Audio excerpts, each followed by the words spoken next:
Hi అండి, welcome back to Durga Krishna channel. ఈరోజు నేను పెసరపప్పుతో పెసరపొడి చేయబోతున్నానండి. దానికోసం ఇదిగోనండి ఈ గ్లాస్తో పెసరపప్పు తీసుకున్నాను. ముందుగా స్టవ్ ఆన్ చేసి కడాయి పెట్టి హీట్ అయ్యే వరకు ఉంచానండి. కడాయి హీట్ అయింది. ఇప్పుడు అందులో ఈ పెసరపప్పు వేసుకుని దోరగా వేయించుకోవాలండి.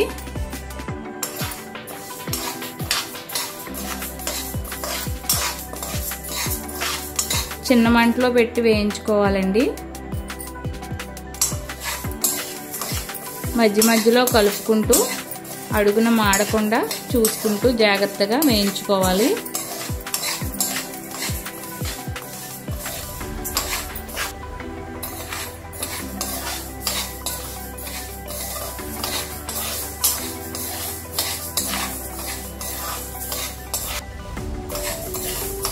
ఇదిగోనండి పప్పు అనేది వేగిపోయిందండి.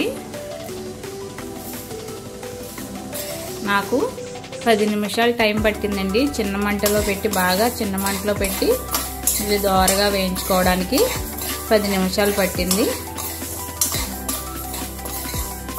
ఇది ఇప్పుడు ప్లేట్లోకి తీసుకుంటున్నాను. ఇదిగోనండి ఇప్పుడు స్టవ్ ఆన్ చేసి కడాయి పెట్టి 1 స్పూన్ ఆయిల్ వేసానండి. ఆయిల్ హీట్ అయిన తర్వాత అందులో 1 స్పూను ఆవాలు అలాగే 1 స్పూన్ మెంతులు వేసి వేగిన తర్వాత 2 స్పూన్ల పొట్టు మినపప్పు వేసుకుంటున్నాను. చిన్న మంట పెట్టే వేయించుకోవాలండి ఇది కూడా. అలాగే 1 స్పూను జీలకర్ర,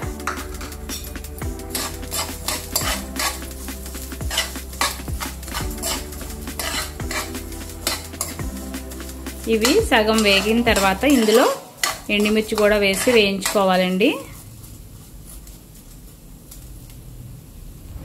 ఇదిగోనండి నేనైతే కొలతల కోసం ఈ స్పూన్ యూజ్ చేశాను. 2 స్పూన్ల మినపప్పు, 1 స్పూన్ ఆవాలు, 1 స్పూను జీలకర్ర, 3/4 మెంతులు వేసుకుని వేయించుకుంటున్నానండి.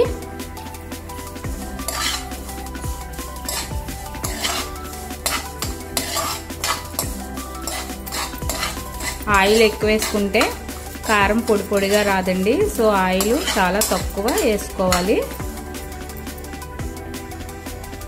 ఈ పోపు అలా వేగుతూ ఉండగానే నేను ఎండుమిర్చి వేసుకుంటున్నానండి. ఇవి పోపుల కాయలు సగం అంటే కటింగ్లు సగం, అలాగే మెలికల కాయలు కూడా సగం వేసుకున్నానండి. అంటే 2 కలిపి 1/2 కిలో వేసానండి.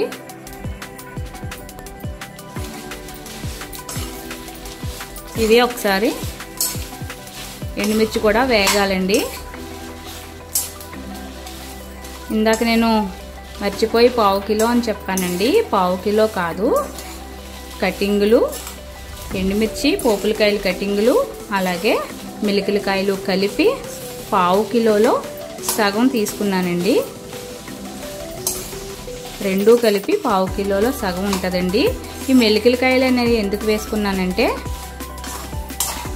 కారం అనేది ఎక్కువగా ఉండదండి. కారం ఎక్కువగా తినలేని వాళ్ళు ఇలా మెలికలకాయలు యాడ్ చేసుకుని ఈ కారం ప్రిపేర్ చేసుకుంటే బాగుంటుందండి.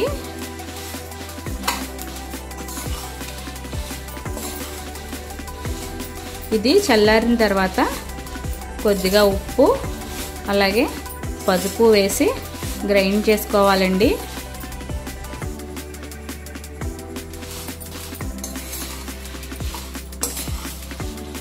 కొద్దిగా ఉప్పు పసుపు వేసి కొంచెం బరకగా గ్రైండ్ చేసుకోవాలి. ఈ కారం కందిపొడి పెసరపొడి కలుపుకున్నప్పుడు కాకుండా మనం మెంతి బద్దలు వేసుకుంటాం కదండి. ఆల్రెడీ నా ఛానల్లో ఆ వీడియో పెట్టాను, మెంతి బద్దలు వేసిన వీడియో. అలా మెంతి బద్దలు మామిడికాయలు బాగా చిన్నవి దొరికినప్పుడు స్టార్టింగ్లో వస్తాయి కదండి కాయలు.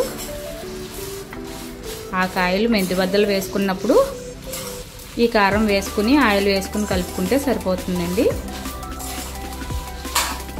అందుకే నేను కొంచెం ఎక్స్ట్రా కారం ప్రిపేర్ చేసుకుంటున్నాను.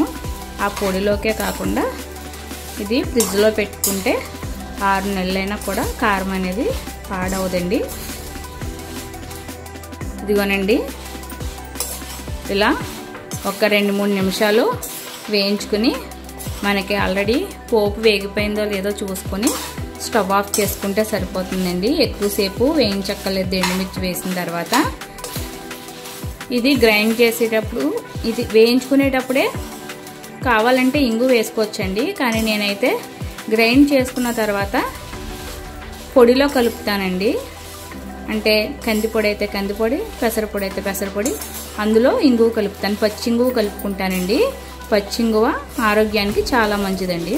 సో నేనైతే అందుకని పోపులో వేసుకోవట్లేదు, ఇంగువ డైరెక్ట్గానే పొడిలో కలుపుతానండి. సువాసన కూడా చాలా బాగా వస్తుంది అలా విడిగా కలుపుకుంటే. ఇప్పుడు స్టవ్ ఆఫ్ చేసుకుంటున్నాను. ఇది చల్లారిన తర్వాత కారం మిక్సీలో వేసుకుని బరకగా పొడి చేసుకోవడమే. ఇదిగోనండి ఈ పోపు అనేది చల్లారిపోయింది. ఇప్పుడు మిక్సీలో పౌడర్గా చేసుకుంటున్నాను. దానికోసం కొద్దిగా పసుపు,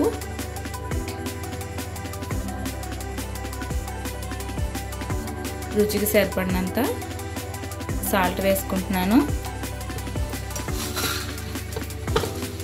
అలాగే ఈ వేయించిన పోపు మొత్తాన్ని కారాన్ని ఎండుమిర్చి కారాలు ఇందులో వేసుకుంటున్నాను.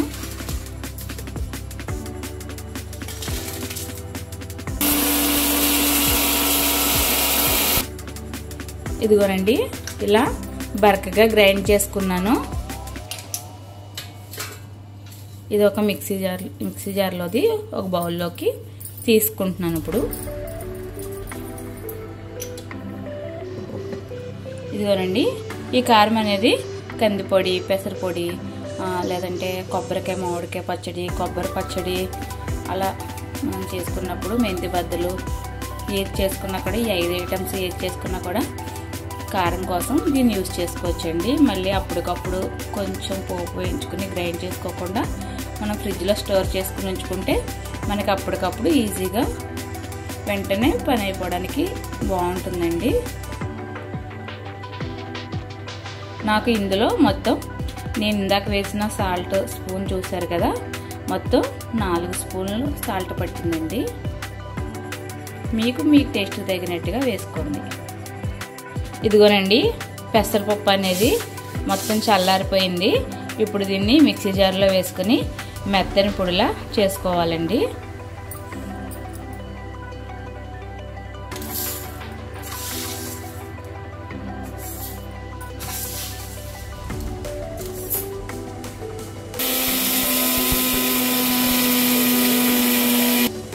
ఇదిగోనండి ఇలా మెత్తగా గ్రైండ్ చేసుకోవాలి. చిన్న జార్లో వేసుకుంటే మనం చాలా మెత్తగా వస్తుందండి పిండి అనేది.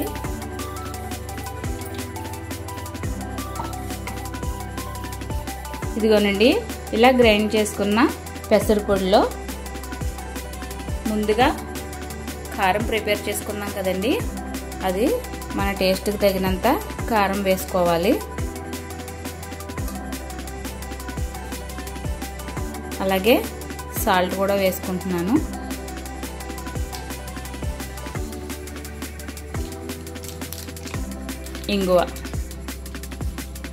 ఇంగువ అనేది ఆప్షనల్ అండి, మీకు కావాలంటే వేసుకోవచ్చు, లేదంటే లేదు.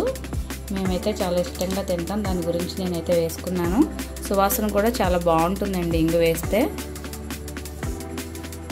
ఇలా వేసుకున్న తర్వాత ఇవన్నీ బాగా కలిసే విధంగా ఇలా కలుపుకోవాలి.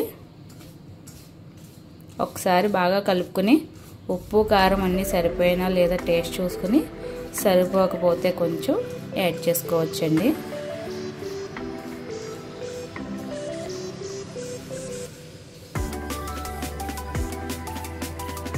ఇదిగోనండి మనకి పెసరపొడి అనేది రెడీ అయిపోయింది. ఈ పెసరపొడి మనం అన్నంలో వేసుకుని వేడివేడి అన్నంలో కాస్త ఆయిల్ వేసుకుని, అంటే గాను నూనె కానీ వేరుశనగ నూనె కానీ వేసుకుని కలుపుకుని తింటే టేస్ట్ అయితే చాలా కమ్మగా భలే ఉంటుందండి. మీ అందరూ కూడా తప్పకుండా ట్రై చేయండి. మీ అందరికీ కూడా తప్పకుండా నచ్చుతుందండి. నా వీడియో మీ అందరికీ నచ్చింది అనుకుంటున్నానండి. నా వీడియో కనుక మీ అందరికీ నచ్చినట్లయితే please like, share and subscribe. ఓకేనా friends? Thank you for watching.